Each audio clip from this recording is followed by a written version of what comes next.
Hello मेरे भाई बहन, तो क्या हाल चाल है। आज यहाँ पर हम टॉपिक उठाए हैं कृषि और कृषि से संबंधित अनेक प्रश्न अलग अलग एग्जामिनेशन में आ रहे हैं। खास करके बिहार दरोगा, बीपीएससी, रेलवे इत्यादि एग्जाम में बार बार क्वेश्चन आ रहे हैं। कृषि क्या है कि हमारे देश में बहुत ही इंपॉर्टेंट सेक्टर है। आज़ादी के 70 साल से भी अधिक समय हो चुका है, फिर भी क्या है कि अभी भी आधा से ज़्यादा हमारा जनसंख्या कृषि के क्षेत्र में लगा हुआ है। तो हमको वो भी नहीं समझना, हमको समझना कृषि की जो पद्धतियाँ होता है उससे क्वेश्चन आ रहे हैं। सबसे पहले समझते हैं खेती या कृषि होता क्या। देखिए, कोई ज़मीन का टुकड़ा है, ज़मीन को क्या करेंगे, कोड़ेंगे, कुदाल से कोड़िए, ट्रैक्टर से जोतवा दीजिए या बैल से जोतवा दीजिए, इसमें कोई फसल लगाइए जो फसल मानव के लिए क्या होगा, उपयोगी होगा। यही पद्धति क्या कहलाता है, कृषि कहलाता है। तो समांतर क्या होता है, कृषि करने के लिए ज़मीन समतल होना चाहिए। समझ में आ गया। अब क्या है कि यहाँ पहला जो पूछा जाता है कृषि के पद्धति से, झूम कृषि के बारे में, कि झूम कृषि क्या होता है, झूम कृषि पर्यावरण की दृष्टि से अनुकूल है या नहीं, झूम कृषि भारत के किन क्षेत्र में किया जाता है। तो समझते हैं पहले आप झूम कृषि होता क्या है। देखिए, हम क्या बोले कि खेती करने के लिए क्या चाहिए, ज़मीन समतल चाहिए। लेकिन अब क्या है, कोई मान लेते जंगली इलाका, क्या है, कोई जंगली इलाका है, तो जंगली इलाका में क्या किया जाता है, जंगल को पहले काटा जाता है। जंगल को पहले क्या किया, काटा, और काटने के बाद क्या किया जाता है, जलाया जाता है। काटे जलाएं। अब क्या करेंगे, जो बाबू जल जाएगा ना, जो मान ली कि पेड़ पौधा का टहनी वगैरह है, पत्ता वगैरह जल गया, तो वो क्या करेगा, खाद का काम करेगा, जिसको बोलते हैं कंपोस्ट का काम करेगा। बात समझ गया। अब क्या होगा कि यहाँ पर हम 3-4 साल खेती करेंगे और धीरे धीरे क्या हो जाएगा, जमीन की उत्पादकता क्या हो जाएगा, घट जाएगा। तब फिर क्या करेंगे कि नए क्षेत्र में जाएंगे, नए क्षेत्र में जाएंगे और इसको क्या करते हैं, छोड़ देते हैं। और फिर यहाँ पर आए तो यहाँ पर सेम प्रक्रिया अपनाएंगे। जंगल है, जंगल को काटेंगे, उसको जलाएंगे, जलाने के बाद क्या करेंगे, 3-4 साल खेती करेंगे और फिर क्या होगा, फिर दूसरे क्षेत्र में चले जाएंगे, इसको क्या करेंगे, छोड़ देंगे। अब यहाँ पर देख रहे हैं हो क्या रहा है कि पहले क्या कर रहे हैं, पेड़ को काट रहे हैं, जला रहे हैं। इसी कारण से क्या बोलते हैं, इसे बोलते हैं जलाओ और काटो खेती। जलाओ और काटो खेती, इसी को इंग्लिश में बोलते हैं स्लैश एंड बर्न खेती। अब हम क्या देख रहे हैं कि बार बार हम जमीन क्या कर रहे हैं, शिफ्ट कर रहे हैं। पहले यहाँ आ गए, फिर कहाँ गए, यहाँ गए, फिर कहाँ गए, यहाँ गए, फिर कहाँ गए, यहाँ गए। तो लग रहा है कि स्थान का हम परिवर्तन कर रहे हैं, मतलब क्या, स्थानांतरित खेती बोला जाता है। इसी को अंग्रेजी में बोलते हैं शिफ्टिंग कल्टीवेशन। हम क्या देख रहे हैं कि झूम कृषि क्या है। झूम कृषि, कृषि की ऐसी पद्धति है जहाँ पर क्या करते हैं, कोई जंगली इलाका में पहले पेड़ पौधा को काटते हैं, काटने के बाद जलाते हैं, 2-3 साल खेती करते हैं, बाद में ज़मीन क्या होता है, अनुपजाऊ हो जाता है, तो उसको छोड़ दिया जाता है। और छोड़ने के बाद फिर नए जगह पर जाते हैं और सेम तरह से क्या करते हैं, पेड़ काटते हैं, जलाते हैं, फिर 3-4 साल खेती करते हैं, ज़मीन अनुपजाऊ हो जाता है, फिर छोड़ देते हैं और फिर आगे चल जाते हैं। इसी कारण से इसके बोलते हैं जलाओ और काटो, अंग्रेजी में स्लैश एंड बर्न बोलते हैं, और इसी को बोलते हैं स्थानांतरित, क्योंकि स्थान बार बार क्या हो रहा है, परिवर्तन हो रहा है। इसी को अंग्रेजी में बोलते हैं शिफ्टिंग कल्टीवेशन बोलते हैं। अब बात करते हैं कहाँ पर किया जाता है, इंडिया में किस क्षेत्र में किया जाता है। तो समझिए क्या बाबू, ये इंडिया का अगर मैप ड्रा करते हैं बाबू, तो यहाँ पर समझिए क्या है, ये मान लीजिए मोटा मोटा इंडिया का मैप ड्रा कर दिए, तो इसको बोलते हैं नॉर्थ ईस्ट। क्या बोलते हैं, नॉर्थ ईस्ट बोलते हैं। हिंदी में बोलते हैं पूर्वोत्तर। क्या बोलते हैं, पूर्वोत्तर। तो भारत के नॉर्थ ईस्ट इलाका, पूर्वोत्तर इलाका के यहाँ बहुत जंगल पाया जाता है और उसी जंगली एरिया में क्या इस तरह खेती पद्धति को अपनाया जाता है। तो क्वेश्चन पूछे है कि भारत के किस क्षेत्र में झूम कृषि किया जाता है, तो बाबू देश के पूर्वोत्तर हिस्सा में। ऐसी में क्या है, यहाँ पर 7 गो स्टेट है ना। यहाँ पर क्या हो गया आपका, अरुणाचल प्रदेश हो गया, यहाँ पर क्या हो गया आपका, नागालैंड हो गया, मणिपुर, मिजोरम, त्रिपुरा, मेघालय, आसाम हो गया। तो इन सारे 7 स्टेट में क्या जाता है, झूम कृषि किया जाता है। अब अगला क्वेश्चन पूछेगा, क्या झूम कृषि पर्यावरण की दृष्टि से अच्छा है। नहीं बाबू, देखिए हम पेड़ काट रहे हैं, बार बार पेड़ को जला रहे हैं, तो पेड़ काट रहे हैं तो पर्यावरण की दृष्टि से अच्छा कहाँ होगा। तो क्वेश्चन पूछेगा कि झूम कृषि पर्यावरण की दृष्टि से अच्छा है कि नहीं। पर्यावरण की दृष्टि से ये अच्छा नहीं है। तो देखा जाए तो ये खेती कहाँ किया जाएगा, जहाँ पर क्या है कि जंगल ज़्यादा होगा। तो हमारे यहाँ पर क्या होता है, जंगल ज़्यादा होता है। अब अगला तरह खेती को बोलते हैं सीढ़ीदार खेती। ये कहाँ किया जाता है भाई, देखिए जहाँ पर भी पर्वतीय क्षेत्र होता है, जहाँ पर ढलान टाइप होगा बाबू ना, वहाँ पर क्या किया जाए, सीढ़ीदार खेती किया जाए। क्यों बाबू, समझिएगा। अगर मान लेते हैं खेत बाबू इस तरह से, खेत क्या है, इस तरह से ढलान है, ये कहाँ रहेगा, पहाड़ी इलाका की बात करते हैं। तो अगर मान लेते हैं बाबू क्या है कि यहाँ पर खेत में पानी रहेगा, तो पानी क्या हो जाएगा, यहाँ नीचे आ जाएगा ना। अगर पानी यहाँ पर मान लीजिए रहेगा तो पानी कहाँ आएगा, नीचे आ जाएगा, तो पानी टिकेगा नहीं। और जब खेत में पानी नहीं टिकेगा तो बढ़िया फसल उपजेगा नहीं। तो हम बीच में क्या करते हैं, सीढ़ी बना दिए, एगो सीढ़ी यहाँ बना दिए बाबू, एगो सीढ़ी यहाँ बना दिए, एगो सीढ़ी यहाँ बना दिए, ताकि क्या कि पानी इतना दूर वाला इतना दूर टिक जाए, इतना दूर वाला इतना दूर टिक जाए, इतना दूर वाला इतना दूर टिक जाए। तो बाबू सीढ़ीदार खेती कहाँ पर किया जाता है? पर्वतीय ढलानों पर सीढ़ीदार खेती किया जाता है। क्यों किया जाता है? ताकि पानी है बीच बीच में रुक सके। बात समझ आ गया? तो ये आप बना लीजिए। झूम कृषि बाबू भारत के पूर्वोत्तर हिस्सा में, और सीढ़ीदार खेती कहाँ किया जाएगा बाबू? पहाड़ी ढलानों में या पर्वतीय क्षेत्रों में। ठीक है, आगे आते हैं। अगला हमको समझना हरित क्रांति। देखिए क्या हम जानते हैं समानतः क्या होता है, खेती जो होता है समतल मैदान में किया जाता है, लेकिन क्या है कि हमारे यहाँ जनसंख्या तो बड़ी तेजी से बढ़ रहा है। अगर बात क्या जनसंख्या क्या इस तरह से बढ़ रहा है, पूरे विश्व की बात कर रहे हैं, लेकिन जमीन में उत्पादन बढ़ ही नहीं रहा। जमीन उत्पादन बढ़ रहा है लेकिन धीरे धीरे बढ़ रहा है, धीरे धीरे बढ़ रहा है। तब क्या हुआ कि देखिए अनाज की कमी हो जाएगा, जनसंख्या ज़्यादा, अनाज की कमी, तब जनसंख्या को भोजन नहीं मिलेगा और आदमी क्या होगा? मरना शुरू हो जाएगा। और यह सिद्धांत दिया था माल्थस नामक वैज्ञानिक ने। क्या नाम था? माल्थस नाम था। तो माल्थस क्या सिद्धांत दिए कि अनाज का उत्पादन धीरे धीरे होता है जबकि जनसंख्या बहुत तेजी से बाबू बढ़ता है, इस कारण से जनसंख्या को भोजन नहीं मिलेगा और आदमी क्या हो जाएगा? मर जाएगा। ऐसा ही पूरे विश्व में स्थिति चल रहा था। तभी एक अमेरिका में एक वैज्ञानिक हुए जिनका नाम था नॉर्मन बोरलॉग। Norman Borlaug.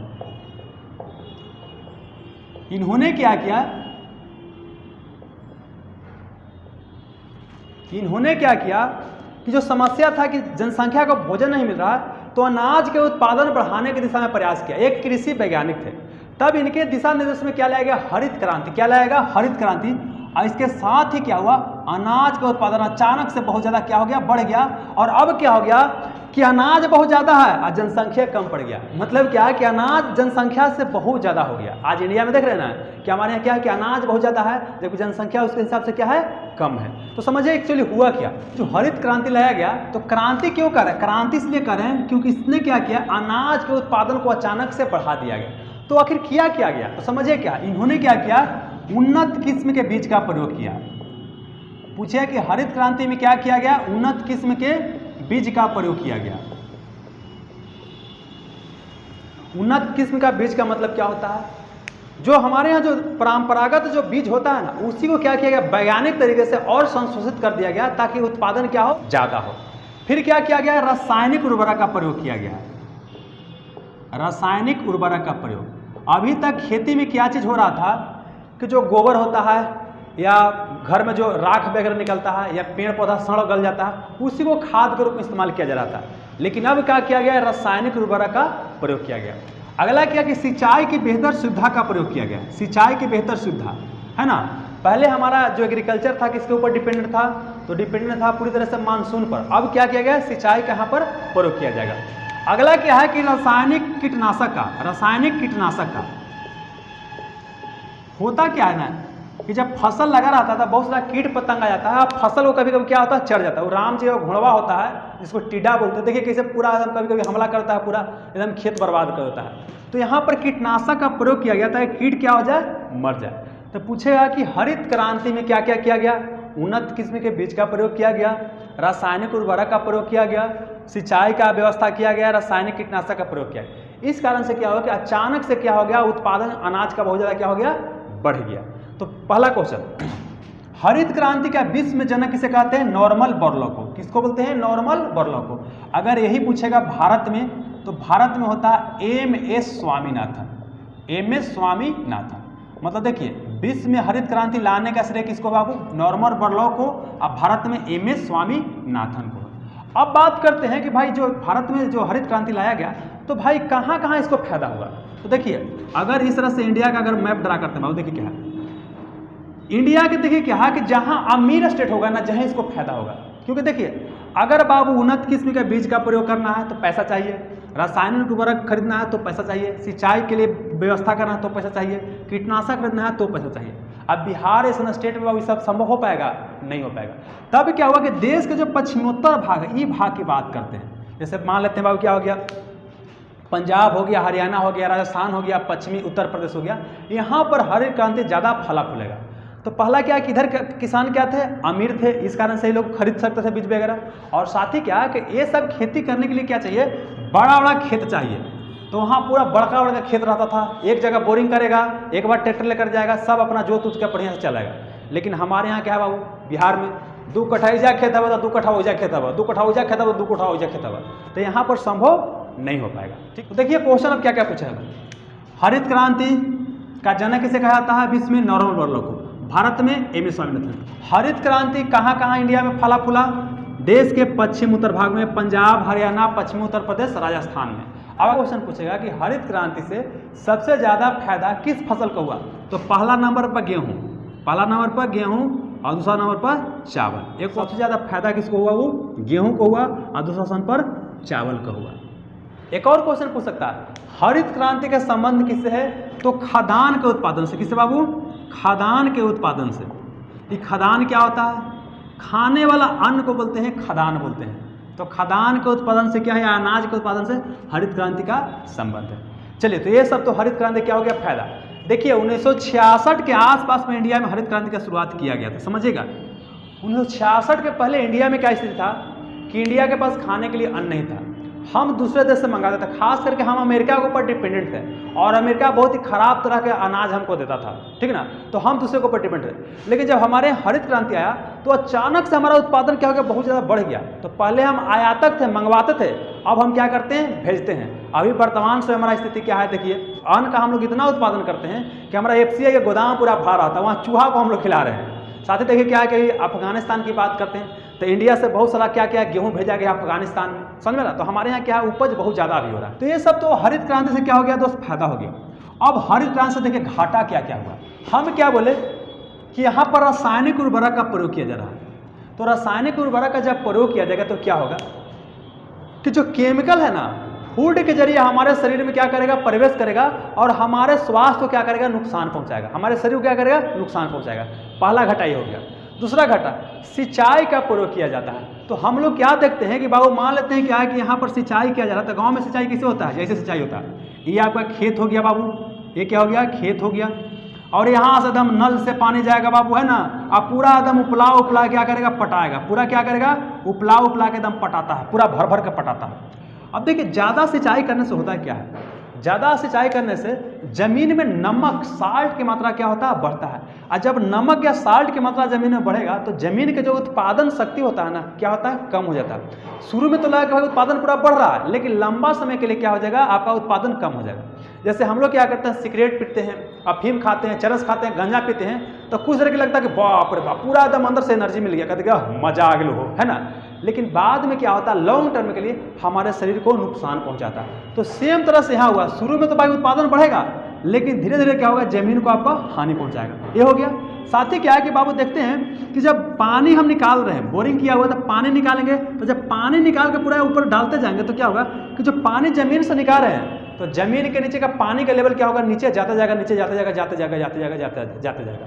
इसी कारण से आप क्या देखते हैं बाबू कि पंजाब हरियाणा वाला इलाका में पानी का लेयर बहुत ही नीचे चला गया। तो ये भी क्या हो गया बाबू? समस्या हो गया, ठीक है। और जो उर्वरक का प्रयोग करें, कीटनाशक का प्रयोग करें, तो हमारे शरीर में क्या हो रहा है? प्रवेश कर रहा है, अल्टीमेटली हमारे शरीर को क्या कर रहा है? नुकसान कर रहा है। तब अगला तरह का जो खेती किया जाएगा ना, उसमें क्या प्रयास करेंगे कि रासायनिक उर्वरक का प्रयोग कम से कम किया जाए या न के बराबर किया जाए, ठीक है। तो चलिए, तो अगला तरह के हम कृषि को बोलेंगे बाबू क्या?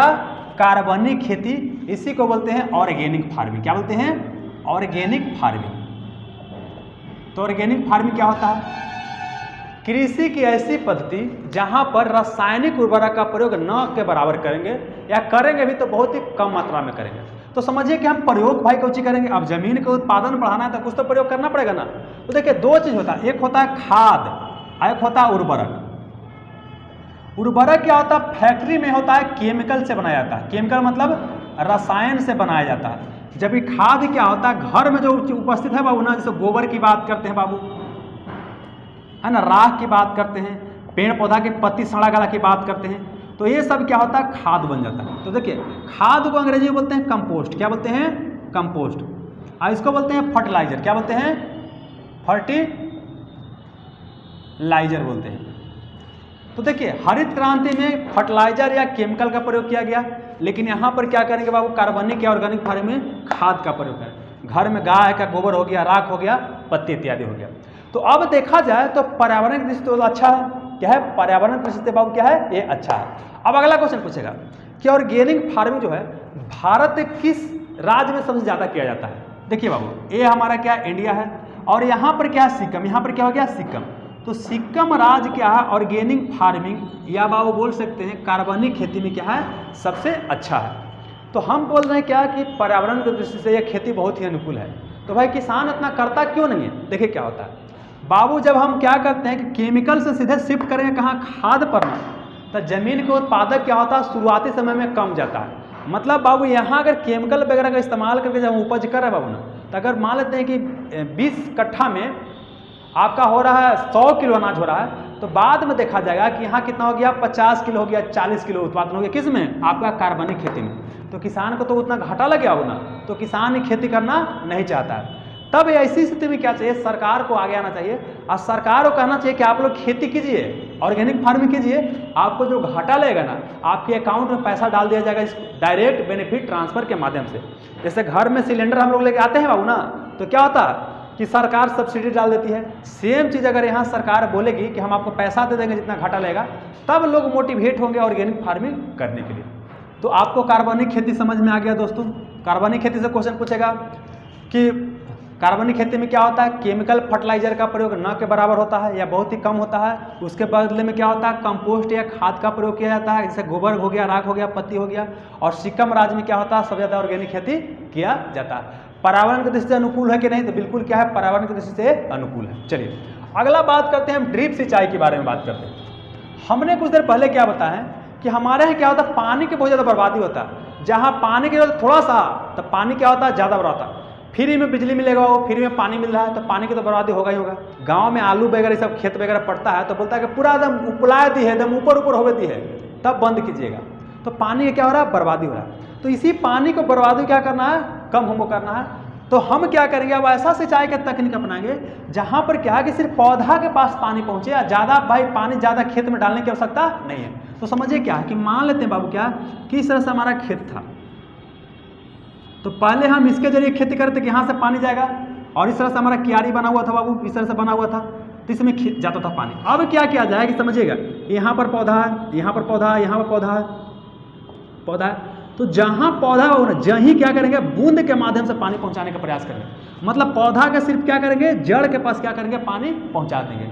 तो देखिए पौधा को भी पानी मिल गया, और साथ ही क्या हुआ कि पानी की बचत हो गया। और जब पानी पूरा जाता है तो ज़मीन में क्या होता है, नमक की मात्रा बढ़ा देता है, और नमक की मात्रा बढ़ने से क्या होता है कि ज़मीन अनुपजाऊ हो जाता है।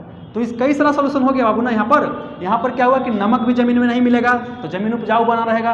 प्लस क्या कि पौधा को भी पानी मिल गया, और प्लस क्या बाबू कि पानी की बचत हो गया, तो वाटर लेवल क्या हो जाएगा, पहले के अपेक्षा सही हो जाएगा। तो ड्रिप सिंचाई यही है। ड्रिप सिंचाई में क्या होता है बाबू कि पूरा खेत को न पटा करके पौधा के जड़ के पास पानी दिया जाता है, ठीक है ना, जिससे पानी की बचत होता है, और ज़मीन में क्या होता है, नमक की मात्रा ज़्यादा नहीं घुलता है। इस कारण से क्या होता है कि ज़मीन लंबा समय तक उपजाऊ रहता है। तो देखिए अभी तक हमने क्या क्या देखा, हमने झूम कृषि देखा। इसमें क्या करते हैं, पेड़ पौधा को काटते हैं, जलाते हैं, और फिर क्या करते हैं, खेती करते हैं कुछ दिन, फिर दूसरी जगह चले जाते हैं, छोड़ देते हैं वहाँ पर, फिर 2-3 साल के बाद फिर दूसरी जगह जाते हैं। तो इसी को बोलते हैं स्लैश एंड बर्न, जलाओ और काटो। इसी को बोलते हैं शिफ्टिंग कल्टीवेशन, इसी को बोलते हैं स्थानांतरित खेती।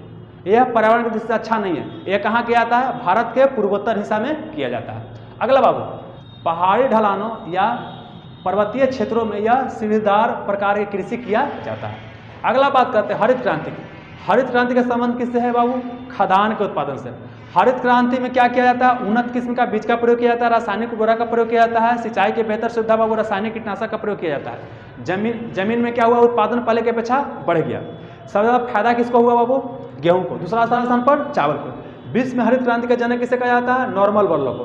भारत में किसे कहा जाता है, एम.एस. स्वामीनाथन को। और एक और चीज समझ लीजिए, यहीं पर कृषि के क्षेत्र में सबसे बड़ा पुरस्कार बोला जाता है नॉर्मन बोरलॉग पुरस्कार, है ना। अब पहला बार जो नॉर्मन बोरलॉग पुरस्कार दिया गया था एम.एस. स्वामीनाथन को। मतलब देखिए हरित क्रांति के जनक है नॉर्मन बोरलॉग, इनके नाम पर शुरू किया गया नॉर्मन बोरलॉग पुरस्कार। अब पहला पुरस्कार प्राप्त करने वाले व्यक्ति भारत के एम.एस. स्वामीनाथन थे, याद रखिएगा, ठीक है। तो हरित क्रांति हो गया। हरित क्रांति कुछ क्या नुकसान पहलू क्या बाबू कि कीटनाशक वगैरह इत्यादि का प्रयोग कर रहे हैं, तो हमारा शरीर को नुकसान पहुंचा रहा है, पानी का लेवल इससे नीचे चला जा रहा है। तब नया प्रकार का जो खेती आएगा उसे क्या बोलेंगे, कार्बनिक खेती, है ना। उसमें रासायनिक उर्वरक का प्रयोग न के बराबर करेंगे बाबू, उसके जगह पर क्या करेंगे, कंपोस्ट का प्रयोग करेंगे, घरेलू जो हम घर में जो हमारा उपलब्ध रहेगा उसका प्रयोग करेंगे। और उसके बाद फिर क्या है अगला बाबू, ड्रिप सिंचाई। ड्रिप सिंचाई क्या होता है, इसमें पेड़ के पौधा के जड़ के पास पानी पहुंचाने का प्रयास करते हैं। तो देखिए यहाँ से इतना प्रकार का क्वेश्चन आता था, ठीक है ना। तो उम्मीद करता हूँ इसको बढ़िया से देखिएगा, तब बिल्कुल क्वेश्चन सब बन जाना चाहिए। ठीक है बाबू।